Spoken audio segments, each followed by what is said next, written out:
Welcome to Getting Started with Crypto.com, the definitive guide for Crypto.com Part 2. I'm the Analytics CTO, and although this video does not provide any financial advice, it will answer all of the questions that you have, or will have, when using the Crypto.com app and the Crypto.com prepaid debit Visa card. Remember, if you're interested in Crypto.com, please hit the subscribe button down below to stay current with all things Crypto.com and for additional videos that go deeper into the Crypto.com ecosystem. You've received your Crypto.com prepaid Visa card, and as we all did, you probably have many different questions. Do yourself a favor and watch the entire video. Subscribe to the channel for future reference so that you can avoid the unnecessary future Reddit posts asking for help. If you haven't created your Crypto.com account yet, and we're hoping that this video would help to accomplish that, use the link below in the details to return to part 1 of the video that will get you started with Crypto.com. And for the record, I am not Amy Ingram. First and foremost, if you have not enabled both the anti-phishing code and multi-factor authentication on your account, do so immediately. This was covered in part 1 of the video, so click on the link below in the details or in the video to learn how to enable those features. Please do not continue regular use of your Crypto.com Visa card without first enabling both of these security features. The first frequently asked question that I encounter on a regular basis is, when does my referral bonus show up in my account? The referral bonus becomes available when your friend stakes enough Crow for at least the Ruby card. The referral bonus, paid in Crow, appears in your crypto wallet account and is only unlocked for both you and your friend when the staking for the card occurs. How long does it take to e-transfer funds from my bank to my fiat wallet? Although Crypto.com states that it could take up to a day to transfer the funds, my typical experience ranges from a few minutes to a few hours. If it has been more than a few hours or you get impatient, here is a way to accelerate the process. Which leads us to our first trick. Using the confirmation number on the confirmation email from the bank, paste that number into the Crypto.com app and the transaction will show up in a pending state. So now we're inside my bank application here, and what we're going to do is we're going to enable a deposit to Crypto.com, which is for us. Don't forget, as a reminder, to paste in your verification code into the message area. That will tell Crypto.com that it's your money. So we're going to go ahead and transfer $100 here and then hit continue.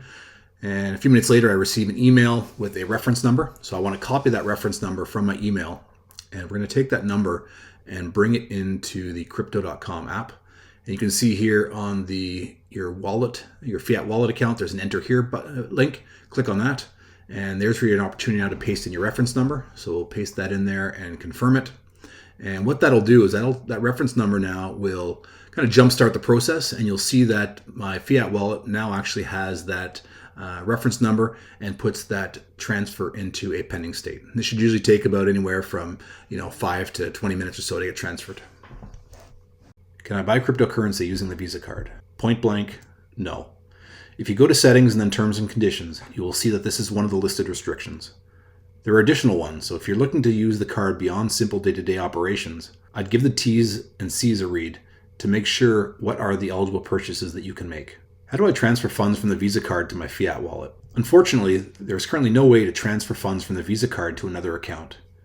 If you need access to the funds, the best way to accomplish this is to use the card at an ATM and withdraw the money from the card. Again, refer to the terms and conditions to make sure that you're aware of any limits or fees. Here's a tip for managing the funds on the Visa card. I recommend keeping a relatively small balance on the card to cover any automatic payments that have been set up, like Spotify or Netflix, and then top up the card when needed with the rough amount that you're planning on spending. This helps to minimize the impact in the event that your card is compromised. A low balance means that only a small amount of funds is at risk. I mentioned keeping a low balance on your card to minimize the impact of a compromised card. What should I do if my card has been compromised?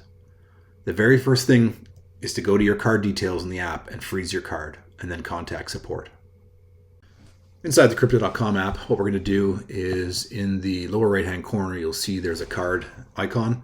So we'll click on that card icon to take us to our card account.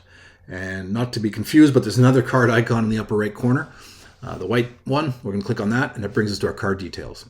Now you'll see right there under the card, there's a freeze button. So we click on that to freeze the card. Once you click on it, it's going to prompt you to enter your PIN code. You enter that, your card's frozen. And then to unfreeze the card, all you need to do is press it again and validate the PIN card. So that's how you can freeze and unfreeze your card anytime you need. How come the charge on the Visa card was more than the original transaction? Well, some transactions require that funds be pre-authorized and held. Perfect example are some restaurants will hold an additional 20% to allow for tips. If you look at your charged amount from a restaurant and it's 20% higher than the original charge, this is due to the held funds, which should be returned to the card within a few days. Another example are gas stations when you pay at the pump. If you want to use your Visa card for gas and want to avoid the pre-authorized hold of your funds, I recommend being social and paying inside. Speaking of Spotify and Netflix, what happens when the amount spent is more than the maximum rebate amount? The advertised rebate will cover a portion of the expense, and anything that isn't covered will be eligible for cashback rewards. Where can I find my Spotify or Netflix rebate? Well, these will appear alongside your other cashback rewards in your crypto wallet under the crypto.com coin. Why did I not receive the rebate for Spotify or Netflix? There are several possible reasons for this to occur. First, you must ensure that your Spotify and Netflix accounts have been configured to use the Visa card. Check your account details using their respective websites. Depending on where you're located, you'll also need to ensure that the international usage option under your card details is enabled. And lastly, if you had access to a virtual card while you awaited the arrival of a physical card and use that number as your payment method, you will need to provide Spotify and Netflix with the number from the physical card, as these numbers will be different. If these three options don't apply to you, then please contact support via the crypto.com app. So back inside the app, what we're going to do now is we're on the home page. We're going to flip over to accounts. And normally, intuitively you think that all the transactions would be visible on the crypto.com Visa card account link. In fact, actually everything's under the crypto wallet account. So we're going to click on crypto wallet to expand it. And we're going to click on crypto.com coin. And once inside the account details here, we're going to scroll down. And you'll notice a whole bunch of different cashback options or rewards that were completed. But what we're looking for now is the presence of the Netflix rebate. So I'll scroll a little further, and there it is right there. So you can see that because I paid for my Netflix account with my crypto card, it was paid, the money was credited from my account, and you see automatically it was rebated based on the current value of CRO. So in this case, it was just shy of 25 CRO. And we'll scroll back up now. And a couple things to note about the account. So there's two kind of sections for CRO. The first you see there, that's actually the unlocked CRO. So this is the CRO that I have available to me to do with whatever I want. I can use it for different purposes. I'll explain more about that later on in this video. And then the second part that you see is the staked area. So this is the CRO that was required to stake for the current level of card, in this case Jade I'm on. You'll see how much value it was. You can see that unstakes in 159 days. But you see right in the middle that I'm enjoying a 10% annual return. I paid every 7 days, and it just so happens that today you can see right there that the stake rewards were paid in the form of 10 CRO and change into this account. So if you have a Jade or higher card, you get those weekly CRO rewards staked right into your account. Okay. Now to upgrade the card, you click on the upgrade button, and that brings you now to the upgrade screen. So here you see this is the next tier for me. I can scroll back, and that's the level I'm on right now. So that is the Jade level. So you can see there's all the benefits for the Jade and the minimum requirements. There's the Ruby with the 100% back on Spotify. Again, just looking at the Jade. And if I was to upgrade the select CRO amount to continue, that button would actually be a little different if I had enough CRO to upgrade. You click on that, and that would walk you through the process on how to upgrade to the next level of card. When can I upgrade my Visa card to the next reward level? Anytime that you have enough CRO in the crypto wallet to meet the requirements for the next level, you can upgrade. The total amount of CRO can be spread across what is staked for your current card, plus the amount of available CRO that you have. Both of these numbers are visible within the crypto.com coin part of the crypto wallet. Any other CRO contained within the Supercharger, in the earn function, or in the DeFi wallet will not count towards the upgrade. How much does it cost to upgrade to the next level of Visa card? There is no cost to upgrade other than any cost acquired to the necessary CRO. Keep in mind that based on your location, there may be a $50 charge for a new physical card. I know that in Canada this fee is waived, so best to contact support to see if you will be charged. It is possible to upgrade and keep using the current card with the higher rewards. I'm actually receiving Jade level card rewards, but I'm still using my Ruby card. If you want a new card, you will need to verify your address with support, and they will send you a new card, but it isn't required. Unless, of course, you want airport lounge access. More to come on that later in the video. So what happens when the 180-day staking period for the Visa card ends? The answer to this one is it depends. One of three scenarios can occur. If the price of Crow is increased since you staked, you will have more value than what was originally staked. I suggest unstaking the amount and then immediately restaking the required amount for your card level to maintain your rewards. This frees up the balance of the Crow to use however you see fit. If the price of Crow has decreased since the start of the staking period, don't do anything. If you want to continue getting the same rewards, leave it alone. The bonus of this is that the staked funds are unlocked now and are accessible again if needed. And lastly, if for some reason you no longer want the sweet elevated benefits of the Crypto.com Visa card, unstake the Crow and you will still be able to use your card and enjoy the benefits of the standard Midnight Blue card. And as a reminder, you will always get the amount of Crow tokens back that you staked, regardless of the value of the token. What should I do with my extra unstaked Crow that is in my account? Well, there are a few things that can be done with Crow obtained via cashback, purchases, or missions. The first is to use the Earn feature in the Crypto.com app. The second is to move the funds to the DeFi wallet. More on that in the next video in the series. And then there's the Supercharger. My recommendation is to take advantage of the DeFi wallet, and here's why. So on the accounts page inside the app, what we're going to do is we're going to click on that icon in the middle, the Crypto.com icon, and we'll click on Earn. So Earn is how you can stake extra Crow for annual rewards. And we click on Earn, you'll see that it enters the Crypto Earn menu. So you can see here that there's the different types of tokens that can be staked. And you see as I toggle now between the card levels, Ruby or Jade, you see that the annual interest rate actually changes. So you get more interest rates based on the card tier that you're currently on. So I'm going to hit Start Earning now, and I'm going to select the Crypto.com coin or Crow. And now you get to choose the duration of the term. So you can do flexible, 1 month term or 3 month term. So we'll click on the 3 month term and hit continue. And again, agree to all the T's and C's. Hit continue. And you'll notice now, the one thing I don't like about the Earn feature is that you see I just removed it from 5,000 to 500 Crow, and it tells you right there that the limit is 5,000. So you need a good chunk of Crow to actually use the Crypto Earn inside the app. If you have less than 5,000 and you want to get a higher interest rate, that's why I suggest to use the DeFi app. So you move your funds to DeFi and get a higher interest rate there. Again, more information on DeFi coming up. Now let's take a look at the Supercharger.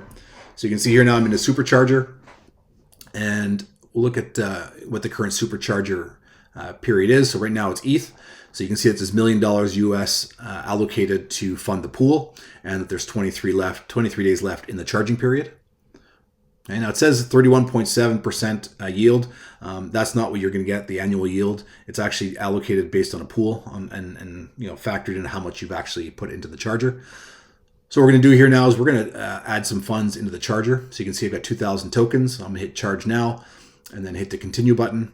And you'll see it's going to prompt you to stake for ETH here. So I'm going to click on the amount here. And as soon as you see the keyboard appear, I'm going to hit the max button to put the 107.3 Crow that I have free and clear. And you'll see it's prompting me to confirm the transaction. And once I confirm this amount, it'll get added to the pool. And one thing notice about the pool too, I'll enter my passcode. One thing note about the pool, it pays out in whatever the promotion is. So in this case, the rewards will be paid out in ETH. So if I want to see how these rewards get paid out, what I'll do now is I'll actually go to the actual previous events. So here we'll click on the view past events button or link right in the middle. And there's all the past events. The one I participated most recently was HBAR. So if we go into HBAR details, you can see that it's ended, but we'll go into the allocation details. So that's where, the reward score, that's that pool I was talking about. And there's the calculated reward was 2.4. And that 2.4 HBAR gets paid over the reward period, which in this case is 14 days. So every day over a span of 2 weeks, I'm going to get 0.17 HBAR, which at the end of the day probably worked out to, at the time of the value, probably at $1 and change. So to me, it wasn't really worth using the Supercharger. I think there's a lot better returns by staking the money in the DeFi wallet. You're going to run into a situation where you have small amounts of different tokens called dust. So Crypto.com has a feature. If you click on that icon in the upper right corner, second from the right, the little 2 arrows there, that allows you to convert those small balances or dust into Crow. In this case, I've already done it. But if you clicked on the the button on the bottom, that'll actually prompt you to select a token to convert to Dust. And what I'll do now is I'll look in my Crypto.com wallet, and you can see that there's the operation that I converted Dust. So I actually took that HBAR that was paid out. Again, 77 cents was worth of HBAR, but I took those 2.4 HBAR and converted them into 1.08 Crow. Okay, so that's a good way to get rid of small balances that might be left over from Supercharger. So what are missions? Well, missions are an easy way to get free rewards for performing daily operations. Heads up though, they won't get you your Lambo, but they are free. So on the home page inside the app, we're going to scroll past the prices and the top movers and click on missions. And you'll notice now when we enter the mission screen that we get a little pop-up for 1 diamond. So that's one of the daily missions, is to go into missions and you get 1 diamond, which is the currency for the missions. Another mission is to buy $20 a day worth of crypto. So I'm going to go into the trade menu, select buy, and I'll choose Crow. Now you can choose any token, but I'm going to choose Crow for this example. And again, one of my pet peeves here is that you can't specify a dollar amount. You actually have to specify a Crow and do a little guesswork. I'm just going to put 90, so it's $70 Canadian, and then I will validate it or submit it by hitting the Buy 90 Crow button, which will prompt me to confirm the transaction. And again, any transaction that you need to confirm in Crypto.com will prompt you for your PIN. There's the validation screen that it was bought, and you can see that the pop-up saying that I earned 5 diamonds appeared. Now, one of the other missions is to buy $500. So you see I already bought 70 or 54 US. So you see the little status bar scrolling. But let's actually redeem those diamonds. So we click on that middle button, and you'll see it's redeemed the 6 diamonds that I had inside the diamond vault. And when we exit out of the screen, you'll see my diamond vault change from 23 to 29. And scrolling down to take a look at the last mission here, this Crypto Masters, which is a quick little online learning session. It's pretty weak reward. It's one diamond over every 30 days, so really not of value. Let's go into the store and buy a mystery box. These mystery boxes cost 25 diamonds, and they range in quality from bronze through silver, gold, and platinum. You can see bronze really not that much, 0.2 Crow. I usually get 1.4 or so with the silver. You get about 7 with the gold, and if you're lucky enough to get a platinum, it pays out probably a couple thousand. So definitely worth getting the platinum, but for the most part, you're going to be getting bronze and silver boxes. So you see now to actually withdraw the Crow, you actually have to go into the rewards and click on Withdraw Crow. And again, you can choose all of it. In this case, I only have 0.2 there, so I will select it all. And when you hit redeem, it redeems it to your Crypto.com wallet. All right, so I'll leave the Diamond Vault, and then I'll go into my the accounts, and I'll go into my crypto wallet here. And to see where the rewards were paid out, we'll go into the Crypto.com coin account. And as we scroll down here, you can see that the mission rewards deposit is right there, 0.2 Crow. Okay, so all your historic redemptions will all be there as well. I mentioned earlier that you can upgrade your card rewards level without getting a new physical card. The only gotcha in that scenario is the airport lounge access perk. If you've staked for a Jade or Indigo reward level but never physically updated your card, you will need to do so to gain access to the lounge. Once you have the physical card, you will need to register it at loungekey.com. The complete, accurate URL is down below in the details. Finally, how can I track stats like average cost per token? Unfortunately, in the current version of the app, there is no way to track metrics like this. You will either have to use a coin tracking app or a good old-fashioned Excel workbook. If you're interested in a free workbook that I use to track my portfolio, drop a comment below and I'll make it available. The last tip of the day is that if you ever need assistance with the account, contact support via the app. As Crypto.com has been growing, support can sometimes be slow to respond, but they will. Congratulations, you now know the answers to all the common Crypto.com questions. Want to dive deeper into the Crypto.com ecosystem? Stay tuned for the next video in the series that will cover topics like earning higher rewards using the DeFi wallet and trading like a pro using the Crypto.com exchange. I'm the Analytics CTO signing off and encouraging you all to hodl on.